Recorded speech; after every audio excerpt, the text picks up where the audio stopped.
بالله من الشيطان الرجيم بسم الله الرحمن الرحيم والحمد لله رب العالمين نحمده ونستعينه ونستغفره ونتوكل عليه ونصلي ونسلم على حبيبه ونجيبه وخيرته في خلقه حافظ سره ومبلغ رسالاته أمين وحيه وخاتم رسوله وبشير رحمته ونذير نعمته سيدنا ونبينا بالقاسم مصطفى محمد اللهم صل على محمد وآل محمد وآله الأطيبين الأطهرين المنتجبين الهداة المحمودين المعصومين سيما بقية الله في العالمين والسلام على أئمة المسلمين وهمات المستضيفين وهداة المؤمنين سواء. اللهم صل على محمد وآل محمد. My dear brothers and sisters, we want to thank Allah subhanahu wa ta'ala for His countless blessings upon us. And today we are very lucky to be gathered in this gathering today to celebrate the birthday of, actually there is 4 Imams, not even 3. And I'll tell you who they are, right? But before that, right, I want to recite an ayah from the Quran, right, where Allah subhanahu wa ta'ala in Surah Anbiya, ayat number 73, He says, وَجَعَلْنَاهُمْ أَئِمَّةً يَهْدُونَ بِأَمْرِنَا. We have sent Imams with our command to do what? So that they can inspire good deeds and to establish prayer and to give zakat. And they are worshippers of us, right? وَكَانُوا لَنَا عَابِدِينَ. So who are these Imams, right? Why do we talk about these Imams in the Quran? Because Allah very clearly mentions about these Imams in the Quran. So the 3 Imams we're going to talk about today, and inshallah there is a Kahoot after that. So if you want to take some notes along the way, it might help you in your Kahoot competition later on, right? So the first Imam is Imam Ali ibn Abi Talib alayhi salam. It's also the Wiladat of Imam Muhammad al-Baqir, Baqir al-Ruh. It's also the birth month of Imam Muhammad al-Jawad al-Taqi, the generous, the pious. And it's also the birth of our 10th Imam, right? Imam Ali al-Naqi alayhi salam. Each of these Imams played a very pivotal role in the history of Islam, and their life story inspires us to follow around their teachings and learn from their lessons. And this inspiration has been there for Muslims, from the day till the day of eternity, from when they were born. So we're going to start talking about, I'm going to go backwards, right? So we're going to start about talking about Imam Muhammad al-Jawad al-Taqi. Now al-Jawad means the generous and Taqi means the pious. So that's what his name was, and that was our 9th Imam. The Imam Jawad al-Taqi was born in Medina on the 10th of Rajab on 195 Hijri. So after 195 Hijri, he was born on the 10th of Rajab. He was the son of our 8th Imam, Imam Ali Rida alayhi salam. Allahumma salli ala Muhammad. Imam became Imam at a very young age, at the age of about 7 or 8 years old. And his Imamat was about 17 years, because he died at the young age of 25 because of poisoning. Now Imam is actually buried, or his shrine is in Kazmain next to his grandfather, who's our 7th Imam, Imam Musa Kazmain. A couple of famous sayings that are attributed to our 9th Imam. One of the sayings he says is that the believer's honor is in their independence from others. So your honor is in the independence of others, which means you're supposed to be dependent only on Allah subhanahu wa ta'ala. He also talked about another hadith where he says, how would a person be ruined and wasted when Allah has accepted his devotion? So if Allah accepted your devotion, you cannot be ruined in this world. And how can anyone be salvaged when broken away from Allah subhanahu wa ta'ala? So if you leave Allah subhanahu wa ta'ala, you will always get destruction on this. Imam Taqi, when he became Imam, right, there was a Abbasid caliph named Mamun. Now, Mamun was very fearful of the stature of the Imams and the popularity of the Imam. Although Mamun appeared to be a very supporter of the Imams, so he decided that when Imam was like 7 or 8 to bring him to his court in Baghdad. So when he brought him to the court of Baghdad, he also got him married to his daughter. So Mamun's daughter was married to our 9th Imam, and her name was Fadl. So if you want to remember some of these things, maybe it will be there, maybe it will not be there. Now Imam was actually known for his intellectual prowess. And why is that, right? Because a lot of times when they were in the court of Mamun, right, Mamun and even his successor, right, Muhtasim Abbasi, right, tried to corner the Imams into theological discussions or questions which were very hard or difficult to show them in low light. So that's what they would try to do. Now they did not realize that the Wilaya and Imamat, right, is from divine inspiration. So there is no way you can corner the Imams when you put those type of questions in front of them. And Imam showed very deep knowledge about not only jurisprudence but also theology. And Imam was very diplomatic and tolerant when he was answering these questions to them too. So one day Mamun plotted with a guy named Yahya ibn Akhtam. Yahya ibn Akhtam was the chief jurist in the court of Mamun. And he said, like, let's test the Imam, see what he says. Now Yahya thought he's a very young guy, so if I'm asking about prayer, he might know, but let me ask him a fiqh question that might get him more tripped up. So he asked him the question, he said, what is the kafara, the atonement, for a person who hunts, right, when you're hunting, while he's in the dress of ihram? So what is the kafara, punishment for somebody if he does hunting in the state of ihram? Now we know you cannot hunt in the state of ihram. I'm going to read word for word the answer the Imam gave you so you have an idea of the in-depth knowledge of Imam on a question like this. So first of all, Imam says, your question is utterly vague and lacks definition. So your question actually is very vague.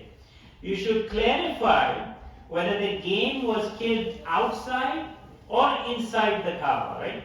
Whether the hunter was aware of his sin or did he do it out of ignorance? Did he kill the game by mistake or not, or purposely? Was the hunter a slave or a free man? Was he an adult or a minor? Right? Did he commit the sin first time or had he done so before? Was the hunted game a bird or an animal? Was it a small animal or was it a big animal? Is the sinner sorry for his misdeeds or did he insist on actually doing it? Did he kill it secretly at night or openly during the daylight? Or was he putting on the pilgrimage of ihram for Hajj or was it Umrah? So he says, unless you clarify and define these aspects, how can you get a definite answer? So just look at this one simple question, and Imam goes through it, a bunch of questions that would define. So this just shows you the in-depth knowledge of the Imam. And not only that, the Imam actually turned around later and answered him on every one of these conditions, what the answer was or what the kafara was or was not for each one of these situations. Muhammad wa ali Muhammad sallallahu Allahumma salli ala Muhammad. There was also another instance, and I'm not going to go into too much in depth, right? But there was a question around the punishment that would be given out to the thief, right? So what would be the punishment, Islamic punishment given out to the thief? This discussion was happening in the court of Mamun, and Imam was present there. So one person there said, let's cut it off from the elbow. Another person says, let's cut off the palm, right? And then they asked Imam said, I don't want to indulge in this discussion. But Mamun forced him to answer. So he said, by the way, the right answer is that the only part you should cut off is the fingers except the thumb. Because every other part of the body is reserved for prayer for Allah subhanahu wa ta'ala. So if you cut off his elbow or palm, he won't be able to do sajda for Allah subhanahu wa ta'ala. So this is how you see the intellectual knowledge of the Imam. Now the Imam also lived a very simple life. Whenever he would have any money, he would actually give it away. Right? It was customary for the Imam to meet everybody humbly. Right? He would always fulfill the needs of the poor. He would help the poor in secretly, treat his foes equally, right?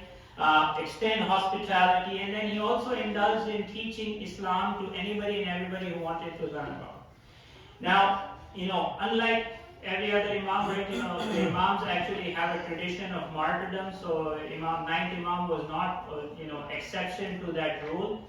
One of the problems was that when Mamun died, his daughter Fadl, if you remember, she was married to the Imam.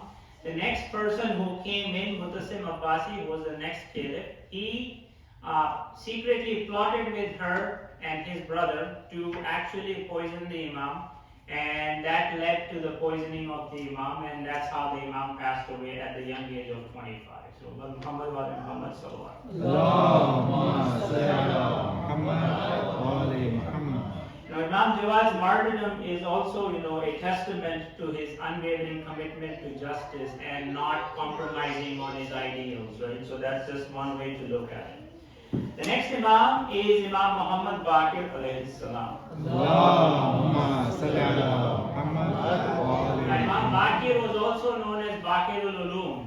Baqir means the splitter or the divider of knowledge, the spring of knowledge, right? That's another way to look at it, right?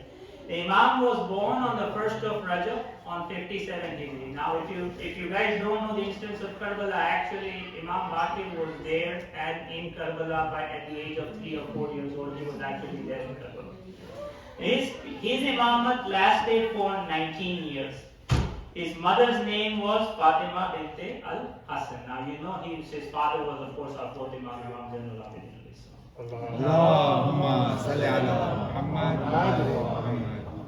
The Imam actually contributed a lot towards the narration of Hadith and the explanation of the Quran, right? Imam Baqir was the one who actually started a lot of the explanations around Hadith and tafsir of the Quran and collection of the Hadith in his time. Brother Amir actually said one of his famous sayings, but I'm just gonna gloss over it. This was about the signs of what is a true Shia. If you remember, Brother Amir was talking about this, right? One of the famous signs, hadith of Imam Baqir alayhi salam is the fact that he said they are trustful, trustworthy, and loyal. That's the first condition. Trustworthy, truthful, and loyal. They always remember Allah. So if you're not remembering Allah, remember it. This is a checklist, right? So if you think about it, it's a checklist. Right? They offer their prayers. They observe the fast. Pay the zakat. They recite the Quran. They help the neighbors and take care of the orphans. And they say nothing but good of the people. So they never say anything bad about anybody else. They act nicely towards their parents. And they are worthy of people's trust and confidence. So that's one of the sayings of Imam. Another one is also highlighting the importance of the Quran, right? So Imam Baqir says that whoever learns the Quran and practices upon it, Allah guarantees him a place in paradise and safety from hellfire. So that just goes to show you that the importance of Quran and how Imam is highlighting the importance of the Quran. Now, Imam Baqir was known for his scholarship and knowledge, right? And especially towards Hadith and Quran studies. And this was also a little bit of a problematic era because the rulers at that time was the Bani Umayyad. The Bani Umayyads were involved in war with the Banu Abbas at that time. So there was a lot of conflict going on at that time. So there was a lot of restrictions on the Imam, but Imam was never afraid to actually teach Islam, propagate Islam, and talk about the teachings. Now, there's a couple of famous stories. I'm not going to go into too much detail about it, but I'll just highlight to you the character of Imam Baqir alayhi salam because I'm going to spend some of the part about Imam Ali alayhi salam. So, one day there was a Christian scholar who approached Imam Baqir alayhi salam, and the Christian scholar decided to test the knowledge of Imam Baqir. And he posed him 3 different questions, and they were very, very, very detail-oriented and difficult questions that you would want to think about. And Imam not only answered the questions, but satisfied the answers or the questions in such a way with his answers that the Christian scholar actually repented it and turned and became a Muslim right away. So, Muhammad wa Muhammad sallallahu Allahumma salli ala Muhammad wa ali Muhammad. Imam was also very compassionate and forgiving. One day, a gentleman decided to come by and he decided to insult the Imam in public. And not only did he insulted his mother also at the same time. Now this is a lesson for people like us, right? You know, when somebody insults us or says something bad about our mother, our response would be probably something very hard. Imam, on the other hand, instead of reacting negatively, right, he gave a very gentle response to the person and also forgave the person. The person felt so bad about his behavior that instead of reacting to him negatively, the Imam is acting gently towards him and giving him a positive response, and also not reacting to any of the negative stuff he's talking about. He repented and he also became a Muslim right then. Muhammad wa ali Muhammad Allahumma salli ala Muhammad wa ali Muhammad. Now let's talk about Imam Ali ibn Abi Talib. Allahumma salli ala Muhammad wa ali Muhammad. Now, if you guys don't know, maybe just a reminder that the Imam was the only person born inside of the Kaaba on the 13th of Rajab, 23rd year before Hijri. So he was born inside the Kaaba. Now we also know that he was a cousin of the Prophet, right? He was also a cousin of the Prophet, meaning that the fathers of both the Prophet and Imam Ali were actually brothers. So that's why they were cousins. Not only that, you know, he was also the son-in-law of our Prophet, right? So because he was married to Bibi Fatima sallallahu alaihi Allahumma salli ala Muhammad wa ali Muhammad. Now Imam Ali, every time we talk about, we know about his bravery. Everybody knows about Imam Ali's bravery, right? In all the battles, actually, there was not one battle that the Prophet didn't go that Imam Ali didn't accompany him, except for the last one, right? So he actually went on every battle with the Prophet. Our Imam was also known for his wisdom and knowledge, because the Prophet said, "Ana Madinatul Ilm wa Aliyun Babuha." I am the city of knowledge and Ali is its gate. So if you want to attain knowledge, you have to go through the gate. So that's how much he was known for. Now, there is a very famous book about Imam Ali which is called Nahjul Balagha, which is a collection of his sermons and sayings that we should all make sure when we get a chance to actually read or try to understand some part of it. Now, Imam Ali had a lot of firsts, like he was the first on a lot of things. I could probably go on with the list on and on and on, but I'm going to just give you some simple examples. First of all, we all know he was born inside the Kaaba. But did you know he was the first one to accept Islam after Bibi Khadija? He was the first one to accept Islam. He was also the first one to offer prayers with the Prophet. There's a very old story going back. There was a trader who came to Makkah, right, like very early. And right in the middle of the day, he sees this man and a little child and a woman praying in front of the Kaaba in the middle of the day. And this person asked him, asked his friend, who is this guy? He says, Haza Muhammad wa Ali and Bibi Khadija. Not only that, there's another story where they were doing tawaf of the Kaaba. Now, anybody who's gone for Hajj or Umrah, right, just visualize the scene, right? You have Prophet praying, you have Imam Ali on his right side, and Bibi Khadija praying right behind him. That's just a scene that I would probably kill to actually see myself, right? Now, he was not only that, he was the first one to offer his services for jihad. He also was raised in the house of the Prophet, so he was actually taught by the Prophet himself right from day one. And he was also the first one to actually compile and codify the Quran, because the Quran, he actually was the first one to compile it. Of course, they didn't accept it, but he was the first one to present it. Now, I'm going to switch this a little bit and try to make it a little bit different, right? There is an ayah in the Quran which Allah said, Bismillah ar-Rahman, He said, Ya ayyuhar Rasul balligh ma unzila ilayka min rabbik wa illam taf'al fama ballaghta risalata. He says, O Apostle, proclaim the whole of what has been sent down to thee from thy Lord.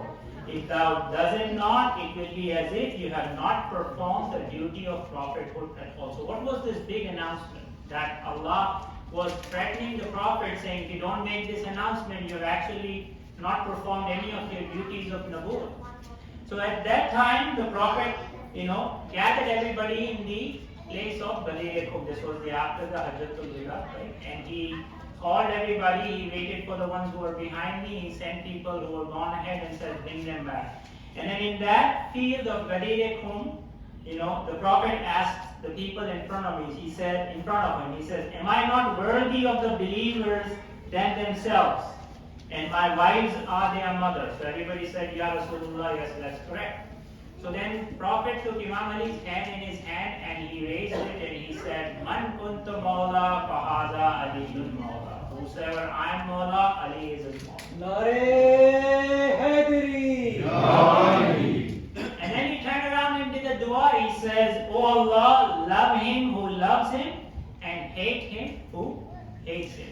Now, we as Shias always, mention this story every time, right? So I'm going to try to put a little bit more context on it, right? So we have our other brothers too who always say, well, we don't find this story in our books, right? Especially Sahih Bukhari and Sahih Muslim. It's not there. Now, was that the only time Prophet said that, this is my wazir, this is my khalifa? Actually, that's not the case. There are other hadiths which I'm going to give you a little bit about that information so you can walk away with it. They are present in Muslim, they are present in Sunan and Tirmizi, they are present in the Musnad of Ahmad ibn Hanbal. So I'm just going to give you these hadiths.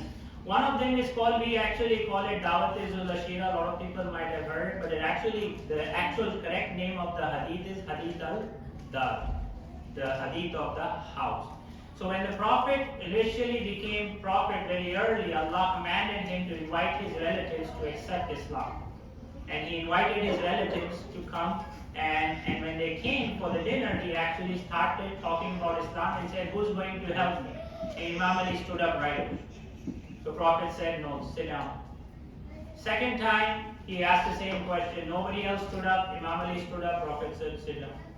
Third time, the Prophet asked the same question, and Imam Ali stood up. At that time, Prophet said that you are my brother, companion, my wazir, and my heir. So this is, by the way, present in the books of our brothers, right? So it's called Hadith al-Dar. There's also the Hadith of Manzila. Now this is called the rank of as Harun was to Musa, right? So there was the battle of Tabuk, after which the Prophet asked everybody to be each other's brother, and Imam Ali was standing there alone, and he didn't have any brother assigned by the Prophet. So Imam Ali asked the Prophet, like, what about me? So at that time, our Prophet Muhammad Mustafa sallallahu alaihi wasallam, he said, "Ya Ali, are you not satisfied to be to me as Harun was to Musa? Except there is no prophet after me." So now let's go and ask the Quran, right? What was Harun to Musa, right? Because if he's not a prophet, at least we know that. But what else was Harun to Musa? So in the Quran, if you go and look, first of all, Harun was the Khalifa of Musa. As Quran says that, by the way. Not only that, Quran says, and so this is in Surah Al-Araf, ayah number 142. Then secondly, he says he's this wazir. That's also in Surah Taha, ayah number 29 and 32. He's his brother, we all know that. Sharing of the message, supporting, right?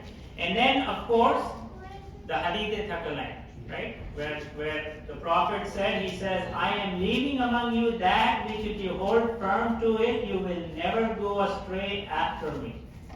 The book of Allah subhanahu wa ta'ala, a rope stretched from the sky to the earth, and my progeny and my family. They will never separate until they come to me at the heavenly pond. So watch how you treat them after me." By the way, this is in their book. This is in Muslims. So, there's a lot of times when we get questions like, you guys always talk about Gadir Qawm, right? Of course we talk about Gadir Qawm and we're proud about it, but there is actually hadith in our brothers' books that actually mention Hadith-e-Dar, Hadith-e-Manzila. They are all these Hadith-e-Thaqalain. They are all there in there. So we need to make sure that we are armed with this information also when we are talking to people, and not just talk about Gadir Qawm. Of course we need to talk about Gadir Qawm, but we need to also point out these hadiths in their books. Now, the most important thing to learn from this is that, when Gadir Qawm comes, one of the topic becomes is about Khilafah, because we always, it turns into the political leadership question, right? Because why is he not the first Khalifa and why is he the fourth Khalifa? Well, was that the only thing Imam Ali was deserving of? The answer is no, right? Because Imam Ali was also the religious and the moral authority after the Prophet. It wasn't just a question about the Khalifa, right? Now, how do we prove to other people that, Imam Ali's character above all, not the knowledge part, not the bravery part, but what was his character and dedication towards Islam? And I'm going to give you two stories.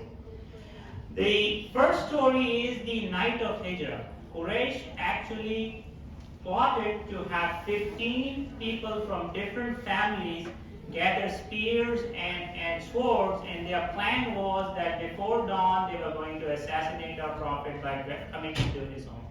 That was their plan. And why did they want all 15 to do that? Because this way nobody could be taken revenge against, right? Because if everybody is doing it, who are you going to take revenge against? So at that night, our prophet asked Imam Ali alayhi salam, he says, I want you to sleep in my bed. And Imam Ali asked him only one question. He says, by me sleeping on the bed, are you going to be safe and Islam is going to be safe? Our prophet said yes. And guess what? Imam Ali went to sleep as happy as he can.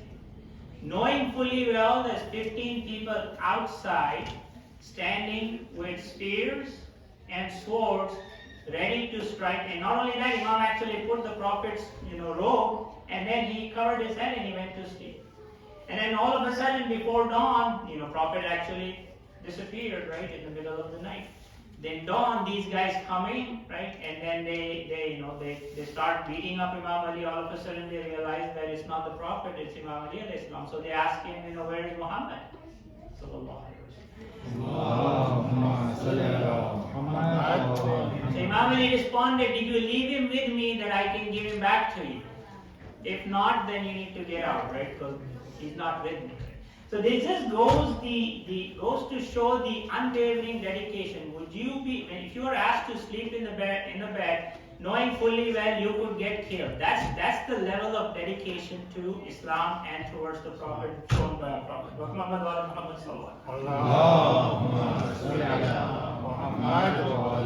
There's also a very interesting nuance in one of the battles that I want to leave you with.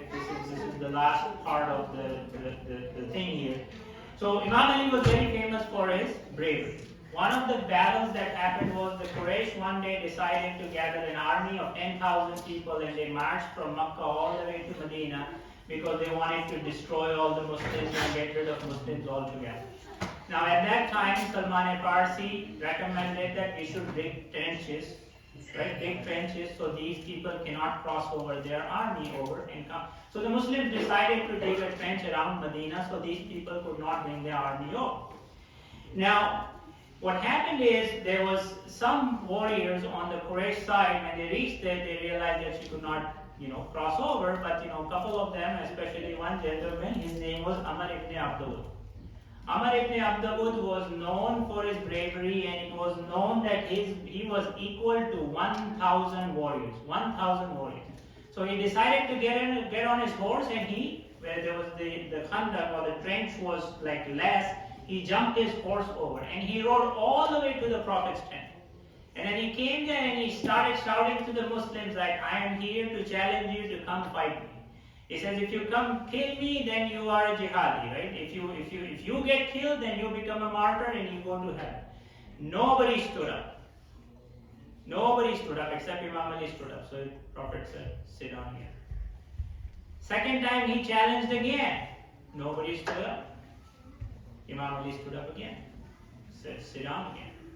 Third time he says, what is wrong with you Muslims? Like, I've lost my voice for so much calling for you to come fight me. Like, it's basically, he was like ridiculing them. At which time Imam Ali stood up again. Now, Imam Ali went and, went in front of Amr ibn Abdul. So Amr ibn Abdul was very famous for granting one wish to his competitor. So Imam Ali said, you're famous for granting one wish of the person who's fighting you. I have the wish. He said, what is it? So Imam Ali first said, why don't you accept Islam and accept the Prophet, and it's all done. So he said, nope, that can't do it. I haven't jumped across this whole thing just to do. So Imam Ali said, why don't you do this, go back where you came from. Just go back. It's okay. He said, no, I can't do that. So I said, now since you're forcing me to fight, how about this? Let's make it an equal fight. You're on a horse, I'm on foot. Come down from the horse and fight me straight up. Now, I'm going to give you the nuance on this story right now, right? So there is a very famous poem, and I recite the poem. This is a Sufi poet who recited this poem. It just gives you the highlight of the character of our Prophet. So Rumi said, right, and this is his poem. He says, Learn how to act sincerely from Ali, God's lion, free from all impurity. During a battle, he subdued the foe. And drew his sword to deal the final blow. He was ready to strike him and kill him. The man spat in Ali's face, pure in pride of every saint and prophet far and wide. So Amar ibn Abdul, when he was on the ground, Imam Ali was about to strike him, he spit on Imam Ali's face. The moon prostrates itself before this face at which he spat. This act was a disgrace. Ali put down his saber straight away. The moment the person spat on his face, Imam Ali put the sword down. He was ready to kill him. He had defeated the guy. It was all done. He just had to strike him. And Imam Ali, the moment he spat on him, put his sword away. And though he was on top, he stopped the fray. He stepped back and do it. The fighter was astonished by this act, that he showed mercy though he had been attacked. Now, after the battle, somebody asked Imam Ali, right, you had him down. This man's worth like 1,000 warriors. Once you have him down, you kill him. You don't walk away, come back, and give him another chance. So Imam Ali said this, right? Imam Ali said, he says, everything I had done up to that point, when he was ready to say, everything I had done up to that point had been for the sake of Allah subhanahu wa ta'ala. Everything Imam Ali had done up to that point was for the sake of Allah. But when the warrior spat on my face, right, Imam Ali said, I got angry. And if I had to kill that warrior, so if you had to kill the warrior at that time, right, it would not have been for the sake of Allah subhanahu wa ta'ala, but a response to my own anger. Subhanallah. Just shows you the character of Imam Ali alayhi salam, right, that everything the Imams do, right? I recited the ayah, right? The amr of Allah. They don't do anything except from the amr of Allah subhanahu wa ta'ala. So it just shows you the character of Imam Ali alayhi salam.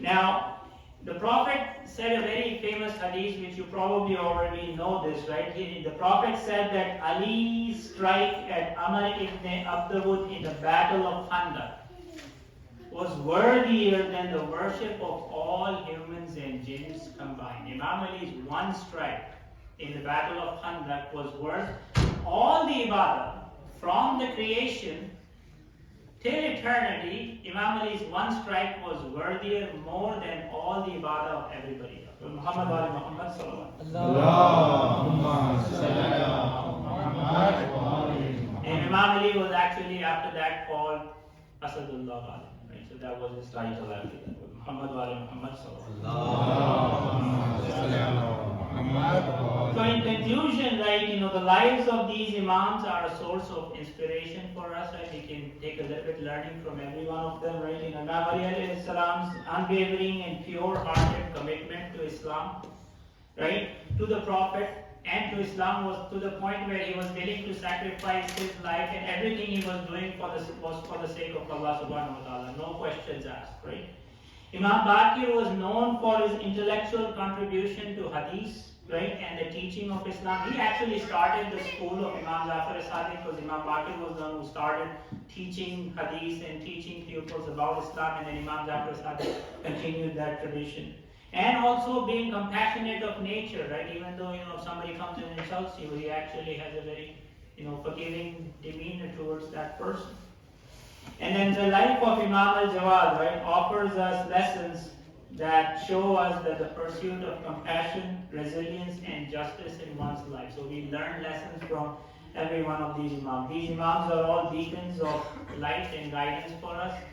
So may Allah subhanahu wa ta'ala, right, give us the strength to follow the examples of this Aimma alayhi salam and martyrs of Karbala, and to stand up for injustice wherever it may be found. O Allah subhanahu wa ta'ala, we ask you for all that is good in this world and in the hereafter. O Allah, we ask you, we seek refuge with you from all evil in this world and in the hereafter. O Allah, we ask you for the good that your servant and prophet has asked for, and we seek refuge with you from the evil from which your servant and prophet sought refuge from. O Allah, we ask you for paradise and for that which brings one closer to it. And we seek refuge in you from hell, and from that which brings one closer to it. Subhana rabbika rabbil izzati amma yasifun wa salamun alal mursalin walhamdulillahi rabbil alamin. Please recite Surah Fatiha, but before that, Allah salawat.